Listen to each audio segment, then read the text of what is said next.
Hello everyone, and happy Hades 2 Day to all who celebrate. Though you're definitely getting this after Hades 2 comes out, because I'll be playing Hades 2. Nevertheless, welcome to this new video. What is this video? That's a good question. So this year I've been experimenting a little with my more vlog style videos, you know, the TBRs, the recaps, the hauls. But today will be the biggest experiment yet. Not only are we doing the recap, not only are we also doing the TBR, but we're doing a haul video as well. This could potentially be the greatest reading vlog of all time, but if that's to be the case, I'll stop yapping now and get started. So we're going to be picking up from my half-year tier list and go over the books that I read in the summer, first one being Winter's Heart. I don't got much to say about Winter's Heart anymore, man. I made a full video on it. It was easily one of the worst Wheel of Time books. Felt like it put me into a fugue state. I genuinely think you can skip it. I don't want to talk about it anymore. Also made a video on Isles of the Emberdark, the most recent Brandon Sanderson book, and I thought it was pretty good. Not one of my favorite Cosmere books, but I thought it was a really fun adventure that had a lot of interesting lore stuff. If you're a big Cosmere fan and haven't checked it out yet, definitely one to get on, although it's also getting a, proper, commercial release from Tor next year. On that note, did you guys see Sanderson, wrote another book that's coming out next year? What the hell, dude?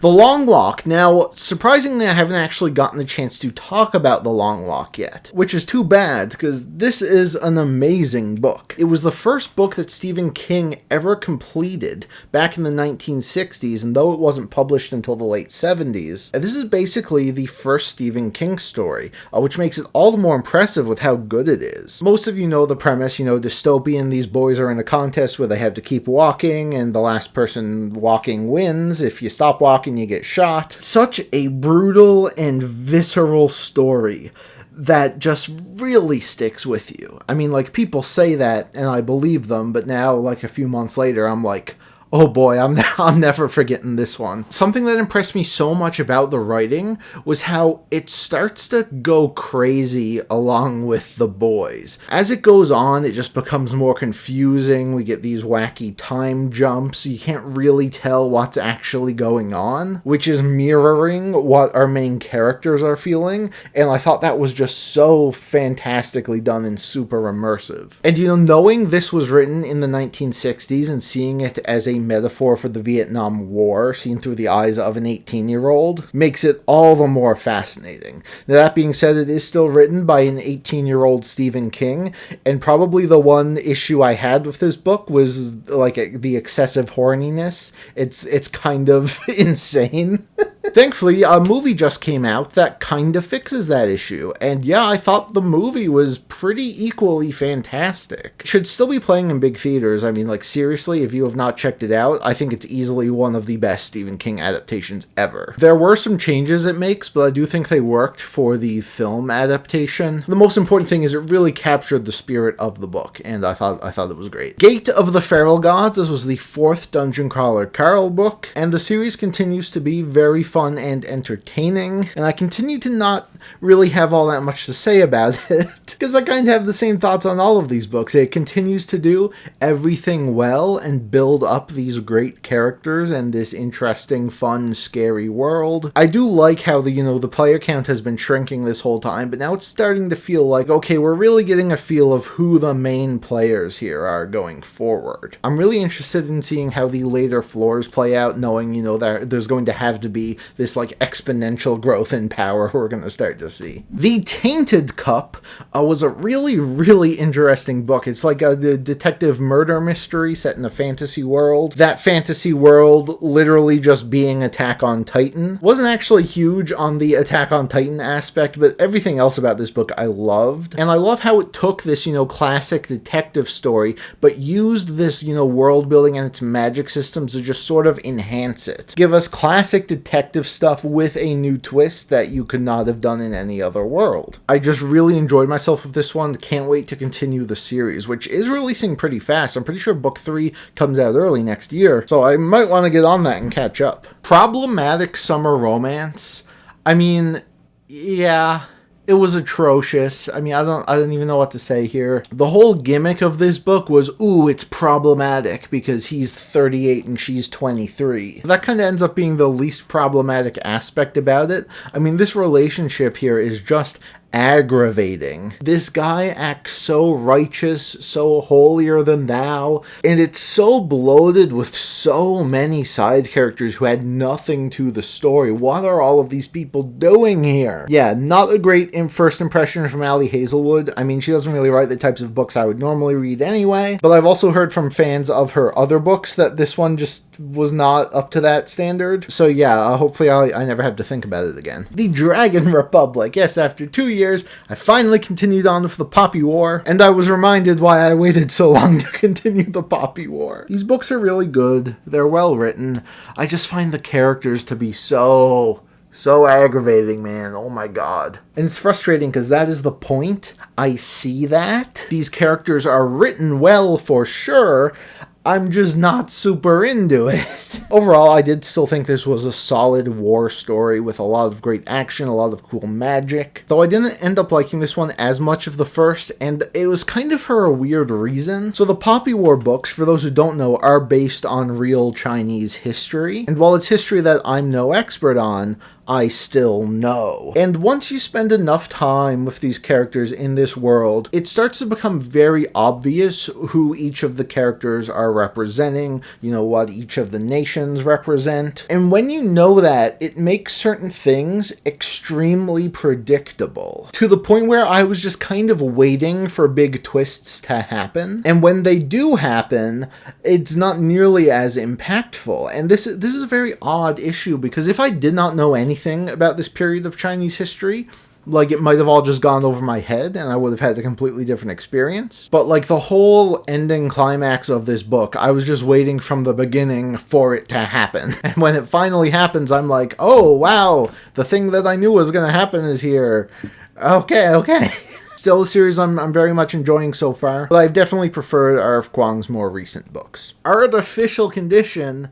It's called Artificial Condition. I just got that. Oh boy, I love Murderbot. What a delightful gem of a series. It's so effortlessly funny and charming while also being this really interesting look at AI and humans. Some people will tell you it's pro-clanker propaganda. I wouldn't go that far. Just a very entertaining sci-fi story. I watched the show. The show is fantastic as well on Apple TV. Because the series is so short and because it's going to continue, yeah, I feel like I'm going to be along for the whole ride here. Katabasis, I gave a full review to this one, and I greatly enjoyed it. I had a few issues with it, so I didn't like it as much as I did Babel, but great world, fun characters. It was definitely different than myself and a lot of people probably expected from Kuang, but I think it just goes to show once again how versatile an author she is, and yeah, another very good one. Crossroads of Twilight, this was easily the worst of the Wheel of Time books I have read. Not that much worse than Winter's Heart, but still, like, I could not believe the pace of this thing. It seems almost impossible to write like a 600-page book where this little happens. I'm still in shock. What the hell was going on here? Death of the Author. This was an interesting one. We read it for book club. I didn't know anything going in. And it's kind of like a contemporary fiction with some sci-fi elements. We follow this woman who is a paraplegic writer. She writes this sci-fi book that becomes a massive critical and commercial success. And we sort of just follow her life and how it affects her and how her disability ties into it all. And it was mostly good, and I was enjoying it fine enough. You know, the characters were a bit aggravating at times, but I thought, you know, as a character study, it was genuinely well done. But it's the sci-fi elements of this book that really took me out of it, because they were just not very well fleshed out. And the ending relies so much on those that what they try to do with the story at the end completely fell flat for me, and I was left very disappointed. I wasn't thinking it was amazing or anything, but like, wow, what a dud. Whoa. And this one, let me tell you, was pro-clanker. In 2025, read The Room. Come on. Gnome Cave by James Rolfe. Whoo boy. I'm not going to go on with like the vulgar tirades because this is not like an AVGN dedicated video, so people probably don't want to hear that from me. But yeah, I think James is a cool guy. I'm glad he decided to do this. You know, he's had this story for a while, but like, Jesus, man. Almost everything about this was like completely awful. The only saving grace was that it was so short. But yeah, Jesus, man, get like anyone who knows how to write novels to like look at your stuff next time. What the heck? Deadbeat is the 7th book in the Dresden Files, and I am pleased to report the rumors were true. This thing was goated. The best in the series by far. My first 5-star Dresden Files. Very, very excited about that. This thing felt like the culmination of everything so far. You know, the books before this were generally episodic. Yeah, they did have some overarching things. This one was the first one where it was like, okay, you have to have been caught up on the series up to this point. You have to know what's going on, because it sort of just throws you into this gigantic conflict with the highest stakes yet, and it's pulling together every element that the series has dipped its toes into in a way that's super engaging and exciting, but also feels so meaningful. Great character stuff, great story developments and world building. Everything I loved about the series up to this point was here, and it was done to absolute perfection. Few more entries like this, and yeah, this will be climbing up the favorites list, let me tell ya. Wow, I'm impressed. And just today, earlier today, I finished The Knife of Dreams, the 11th Wheel of Time book. I will, of course, be making a full video on this in the near future, but I'm very pleased to report that we have never been more back. If the last few books put me in a fugue state, this one was just like a shot of adrenaline to the heart. This thing was incredible. Everything gets back on track. All of the plot points we have been waiting to see resolved for 4 books finally resolved. There's so many satisfying, great character moments. Everything that I was loving about the earlier books is back. And I'm so glad the series had this rebound before Robert Jordan passed away, because this book really shows that despite the flaws of the ones that came before it, Jordan was still a master of the genre. And I can't wait to say more about it. That brings us to what I am currently reading. Now, I have been reading The Dark Forest for a little bit at this point, and I'm taking my sweet time with it, mainly because I'm doing the audiobook for that one, and I have been prioritizing Wheel of Time, which I've been taking out from the library. The thing with that is that those are time sensitive, so I kind of have to drop everything I'm doing to listen to the Wheel of Time. And because of that, I've only made it about a third of the way through The Dark Forest, but so far, it's peak. It's so brilliant. And if it's any good as the first book, I mean, like, it's a wash. This will easily be one of my favorite reads of the year. Also in the middle of 1984, which I'm doing with my book club, a very interesting book. I'll talk to you more about it when I'm done. And I'm also in the middle of The Burning God, finally finishing up the Poppy War as well as R.F. Kuang's entire bibliography. After that, I'll be able to bring you a review of the full trilogy and also a ranking of her 6 novels. Okay, that was summer. Lots of books. Jesus. Oh, fall is here. Fall has been here for a bit now. It's still kind of warm where I live. Not too fond of that. Come on, Earth. I know it's getting harder and harder to give us a cozy book fall. But let me wear my sweater one day, please. God, Jesus. As we get closer to Halloween, I generally like to read a lot of horror books. And I don't think I'm going to be reading as many this year just because I have a lot more priorities going on. But you can bet your bum I will be reading the latest Stephen Graham Jones book. And you're like, wait, Stephen Graham Jones, didn't he just release a new book? Yes. Here is another. And it's not just this one. There's actually 2 here. Yes, this is a very odd release. It is a collection of 2 novellas, and they are basically printed on the inverse of each other. Like, half of the book is literally upside down, and you have to flip it to read it. I think that's really cool, and I think this is a fun idea. Now, one of these novellas actually came out a couple years ago, or only one of them is brand new. But yeah, I love Stephen Graham Jones, and I'm interested to check out this one for sure. These ones seem like more of a return to his campy horror style. He kind of jumps between that and like more serious stuff. But yeah, I think this will be a great one to kick off the Halloween season. You know, I gotta read a Stephen King in October, though it's probably not gonna be a horror one this time, as I really want to read The Running Man in preparation for Edgar Wright's new movie. Love Edgar Wright, love Glenn Powell, of course love Stephen King. I want to see what The Running Man is all about before I see the movie. There's a currently ongoing series that has been generating a ton of buzz, very hard to avoid it. Of course, Alchemized. I'm kidding, no, the Hierarchy series. The first one was Will of the Many, and now the sequel, Strength of the Few, is about to come out, and I am going to be reading both. I hear just constantly amazing things about these two books.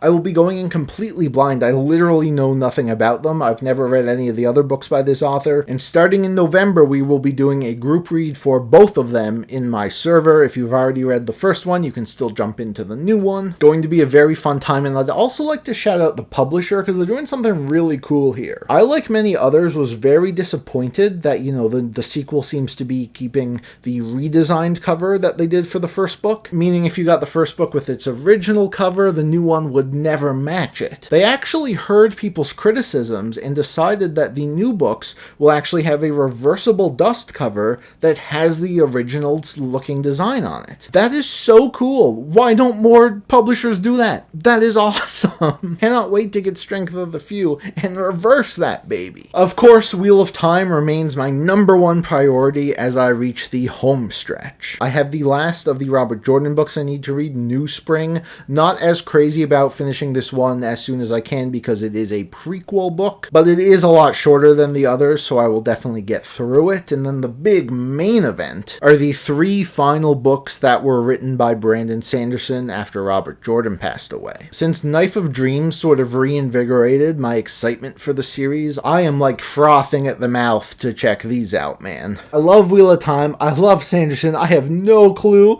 how things are going to turn out, but I am very excited. We are going to be getting into the Halloween spirit with Book Club. We're going to be reading Vampire Plus One and Road Trip with a Vampire. So these are the sequels to My Roommate is a Vampire, which I read last year. And if you don't remember, shocking everyone, I really enjoyed My Roommate is a Vampire. I thought it was really cute, really funny, and if these other two are anything like it, I think I'm going to have a good time for sure. If not, I'll let you know, but I am very optimistic. We're getting close to the end of the year now, but there's one book that I said way back in January I was going to read, and I still intend to. The Lies of Locke Lamora.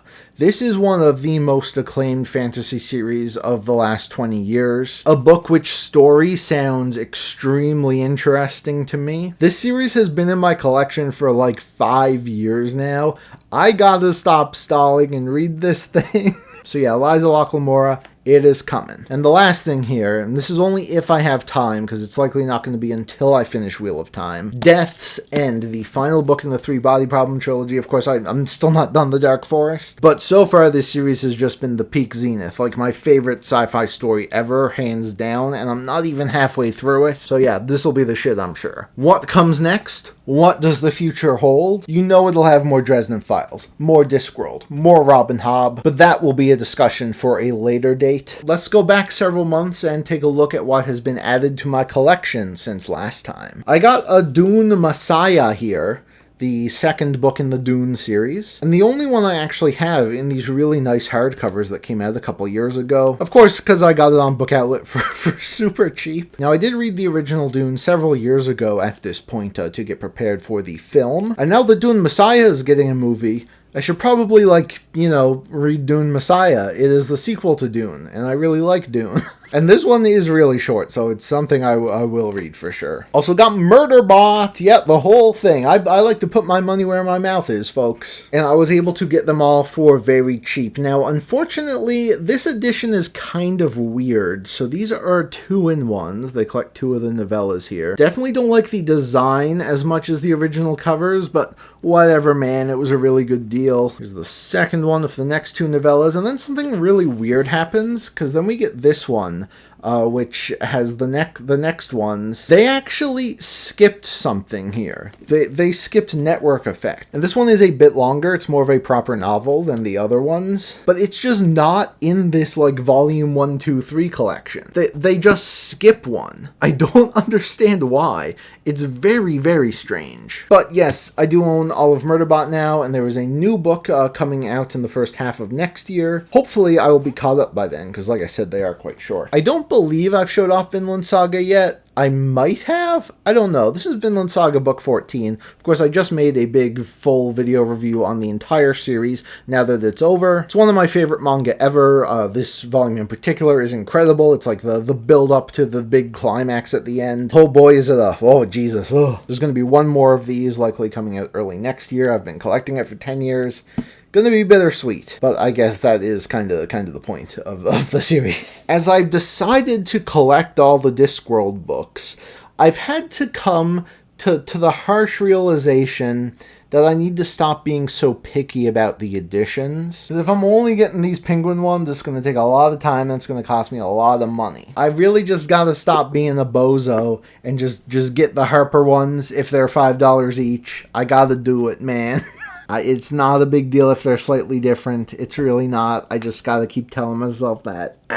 Soul Music, one of the Death books. Thud, one of the City Watch books. Weird Sisters, one of the Witches books. We Freemen, Wintersmith, and I Shall Wear Midnight, all part of the Tiffany Aching series. And I have to say, this is probably the coolest title any of these books have. I have no clue when I'm gonna get around to these ones, but yeah, I'm excited for this, just based on the title. Like, that sounds so sick, man. Oh, Katabasis, of course, I actually read an arc for this on my Kindle, so I didn't have this book when I reviewed it, and it was so difficult to find one without the stupid sprayed edges that I just don't care for. I had to dig through like 200 copies at my local store to find one like this. I can make a whole rant on sprayed edges. I probably will someday.